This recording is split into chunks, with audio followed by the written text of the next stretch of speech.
Are you a busy professional who needs to pause, reflect, and look at your project to maybe improve upon how you're performing? Then we have a treat for you. Today, we're going to look at what retrospective activities are and how they can benefit your team. And we're going to set you up to get planning so you can do your very first one on your own. So what is a retrospective, you might be asking? A retrospective is a way for a team to come together and scrutinize all of the things that either went well, maybe didn't go as well, and ultimately plan for continuous improvement to move forward. It focuses on leveraging what you've learned and what you've experienced as a team and channeling that into some new insight and actions to move forward. I love that. Retrospectives are some of my favorite activities that we do, and that's because they have great benefits. They're really good at helping people be held accountable to the commitments that they've made. They're amazing at helping organizations create better products and features based on what users actually want and need. They're so good at improving collaboration amongst team. And ultimately, by doing all this, you're going to reduce the risk that you have to fail or to make mistakes that you can't come back from. So today we're going to jump in and we're going to teach you 6 simple steps to plan an incredible retrospective. Let's jump in. Step number 1 is you want to pick the subject of your retrospective. Retrospective activities are a great way to reflect at the end of a sprint or after a big project. Andrew and I have embedded retrospectives as a best practice for our team. So after meeting with a new client, after we've launched a new product on our Etsy store or our website, or after sort of a publishing process with one of our books, we often sit down and we'll use one of the activities that we will show you a little bit later to really pull out what went well, what didn't, what things can we do to improve or work differently and more collaboratively. Yeah, absolutely. And seeing as they're so beneficial, they cast a very wide net and they can be applied to a lot of different subjects. So comment below and let us know what your favorite subject is for a retrospective. And now let's move on to our step number 2, which is clarifying your objective. So here we are at step 2, where we're going to set an objective and define our primary purpose for our retrospective. Some examples of what you might want to set as an objective are perhaps reducing a risk to a project, a deliverable, or a timeline. Perhaps that deadline's coming up a little close and we need to think about how we can avoid missing important moments. Perhaps you want to improve your team's dynamics and culture. As we mentioned before, embedding these retrospectives into our everyday work has really helped improve our progress. The way that I like to think about this is step 1 is the subject, and that's the why you're coming to the table. And step 2 is the objective. What do we want to accomplish around that subject? If we're talking about the subject is, I just launched a product, and then the objective is, I want to reduce risk on my launch for that product, you're now creating a narrative around your whole retrospective activity from, why you're coming to the table, what you're hoping to accomplish. And it really helps allow your participants to have clarity over why they're sitting in a room with you and what you're all going to be talking about and what, as a group, you're hoping to accomplish. Clear in your intent will help your attendees contribute valuably and respectfully. So be sure to prioritize this step before setting an agenda in step 3. You can use that objective worksheet that is in the description box below. And be sure to check out our short video on how to frame a problem in just 15 minutes if you're struggling to pinpoint what that objective should be. Step number 3 is an essential for all meetings. You need to set an agenda. This is a critical piece of every meeting invite, and it allows your participants to prepare themselves for the retrospective. So we have a really great formula for ensuring that you have a balanced agenda and that you're not being too ambitious with the amount of topics that you bring to your participants. And Christine's going to walk you through that. So a great sort of mental model that we use at Design Ace is if we have a 60-minute meeting, and we've got, 6 participants, that means that if we divided the time equally, every person would have about 10 minutes to speak. Now, we know that we have intros, there's question periods, sometimes some people speak more than others, but what you want to aim for here is that 5 to 10 sort of minute mark to ensure that there is ample time for all of your participants to participate. We recommend for a retrospective a minimum of 30 minutes. 45 minutes is sort of that sweet spot, 60 minutes being, maybe for something you want to deep dive into and maybe a really big project or a big milestone's just passed. But really what you want to do as a best practice is make sure that there is, room for a 5 to 10 minute speaking opportunity for every attendee.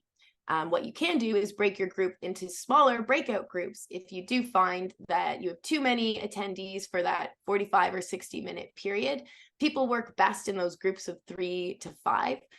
So for bigger groups, consider breaking out into smaller groups and then doing a big group share back at the end.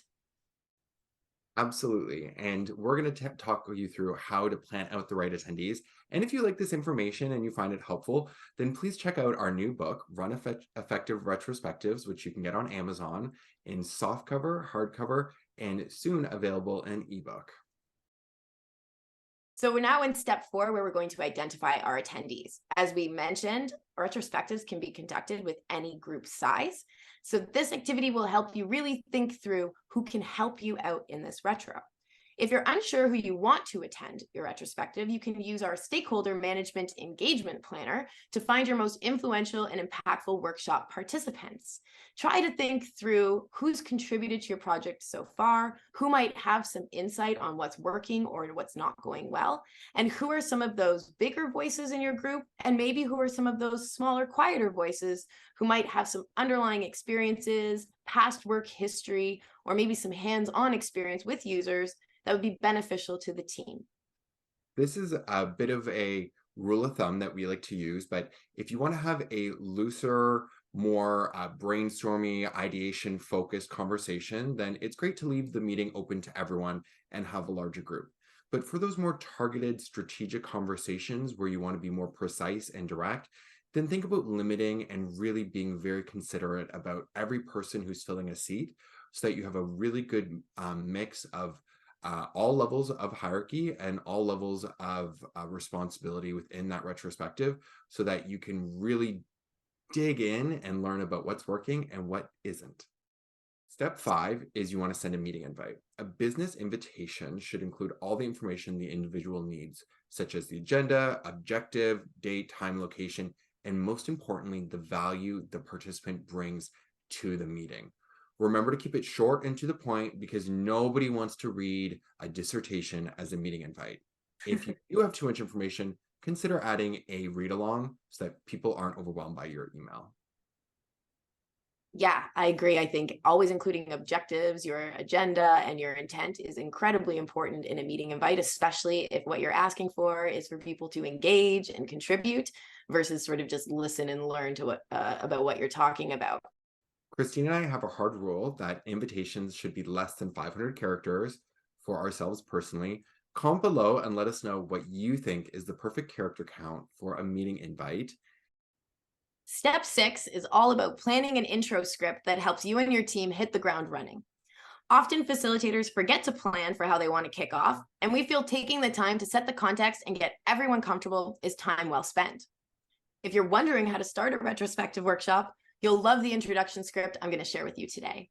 This script will help you set your workshop's tone, make sure your attendees are clear on their expectations and how you want them to contribute, and it'll reestablish your goals and objectives that help you build rapport with your attendees.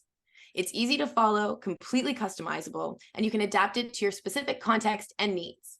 So let's pretend that we are planning our retrospective.